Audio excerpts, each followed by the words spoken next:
Bonjour et bienvenue sur cette vidéo billet d'humeur numéro 5 de Lord of the Veil, chapitre 2, l'encyclopédie, Kickstarter, un petit peu tout ça. Je m'excuse, la semaine dernière j'en ai pas fait.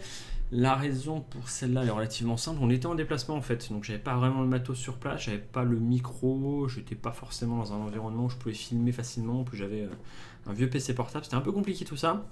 Du coup je me suis dit que je ne vous en ferai point, d'autant que je suis rentré en fin de semaine, j'étais claqué et j'avais pas grand chose à vous dire puisque j'ai fait quasiment que de l'informatique toute la semaine, ce qu'il faut savoir que Paria c'est aussi des services d'informatique, du coup j'avais pris un petit peu d'avance là-dessus pour être un peu plus en paix, pour pouvoir m'attaquer au chapitre 2.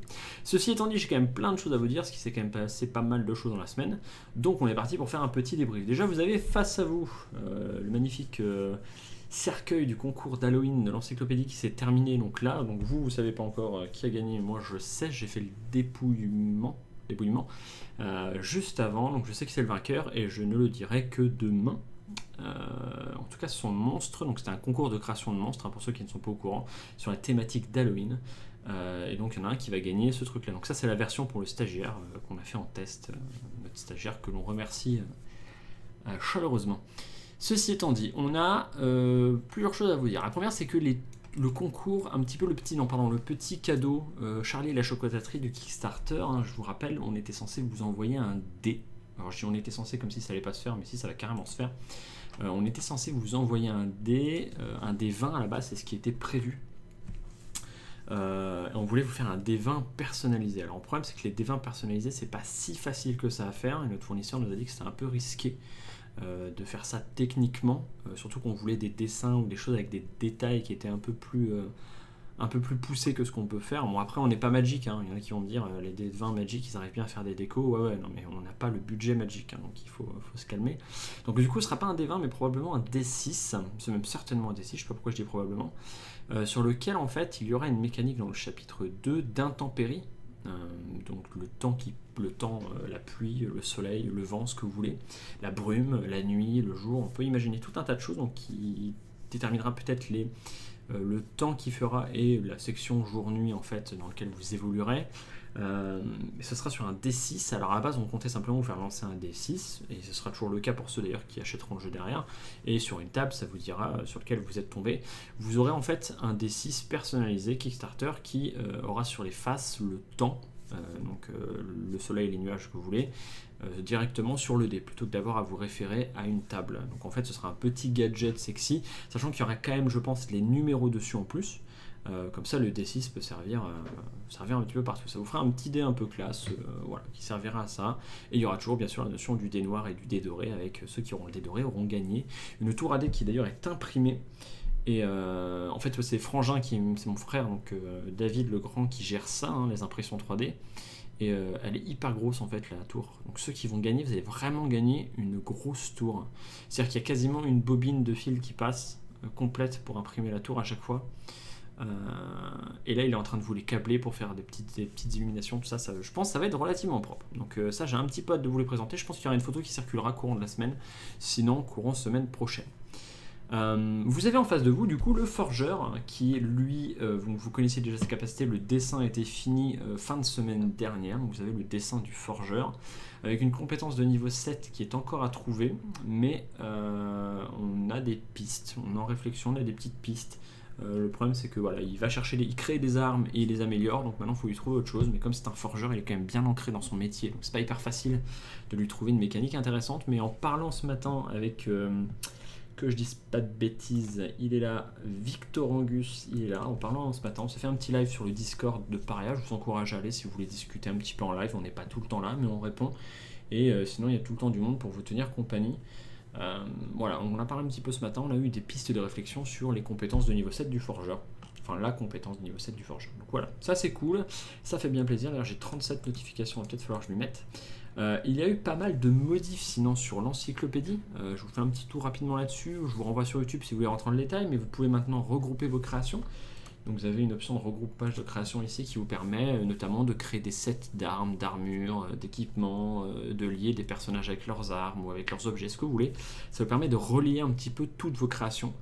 de manière à les organiser un peu plus intelligemment, un peu plus simplement aussi pour ceux qui vont les regarder. Il y a plein d'autres petites améliorations qui sont apparues, notamment vous avez accès, ceux qui sont très curieux, les compétences de niveau 1 et de niveau 7, elles sont toutes presque là.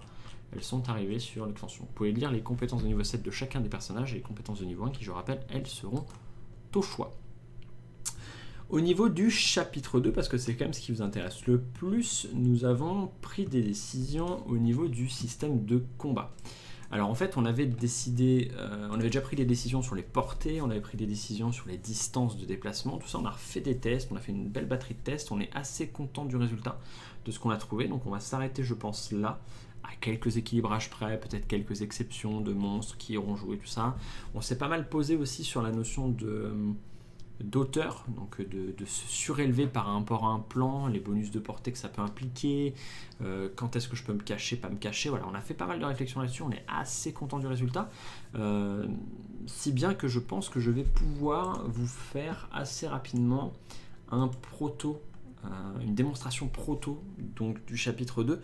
J'aurais aimé vous la faire en physique, mais ça peut être compliqué parce qu'il faut quand même avoir de quoi filmer les choses assez bien. Il faudra qu'on fasse un proto de bonne qualité, ou un minima de qualité suffisamment pour que visuellement ça rende à peu près ce qui est censé être sur le finish.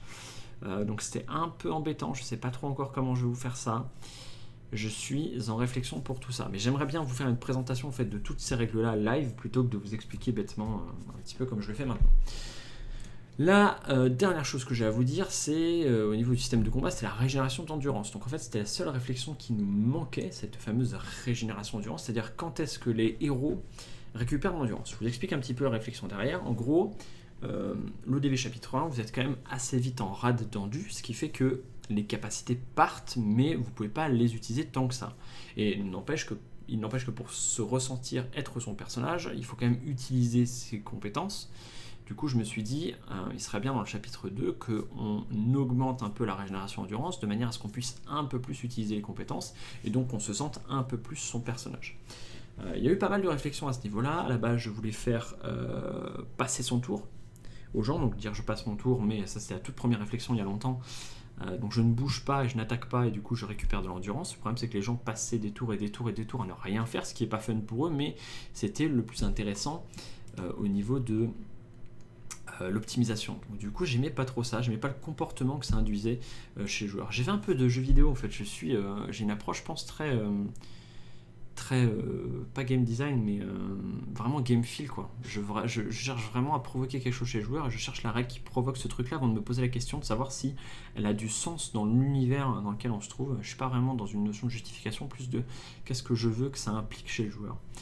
Et j'aime bien quand il y a une nouvelle mécanique qui arrive, qu'elle vous amène vous à vous poser des questions et qu'elle amène un nouveau niveau de stratégie. Du coup, passer son tour, c'était pas la réponse pour la régénération endurance. Il y avait une notion d'automatique aussi. Tous les X tours en combat, hors combat, qu'est-ce qui implique, quand est-ce que je suis en combat, quand est-ce que je suis hors combat. La limite est un peu plus floue dans le chapitre 2, puisque on bouge, on se déplace, il peut y avoir des monstres cachés, des monstres qui apparaissent un peu n'importe comment. Un combat, ça pourrait être l'intégralité d'une carte, ça pourrait être un combat non-stop. Donc il y avait plein de réflexions qui me plaisaient pas des masses. Du coup, je suis parti en discutant avec Kevin, on a fini par trouver ça. Je sais plus si c'est lui ou moi qui a eu l'idée, on s'en fout un peu, mais voilà, on en a parlé, on trouve l'idée intéressante.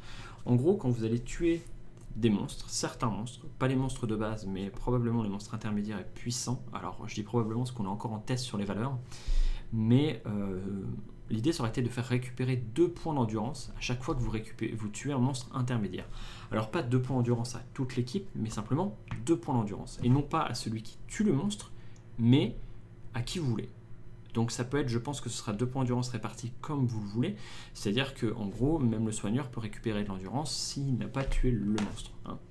Du coup, en gros, il va falloir que vous alliez au contact et vous accomplissiez des faits d'armes et que vous bourriniez des monstres pour pouvoir récupérer de l'endurance. Donc vous utilisez de l'endurance pour la récupérer derrière.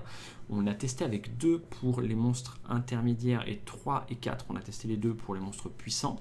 Ça marche relativement bien. En gros, ce qui se passe à la fin du combat, en général, c'est que vous avez perdu des points de vie, mais que votre endurance est revenue à fond. Donc vous allez la réutiliser pour récupérer des points de vie. Et donc vous avez une baisse de ressources qui est certaine, mais qui n'est pas aussi violente que ce qu'elle peut l'être dans le chapitre 1 sur un combat difficile.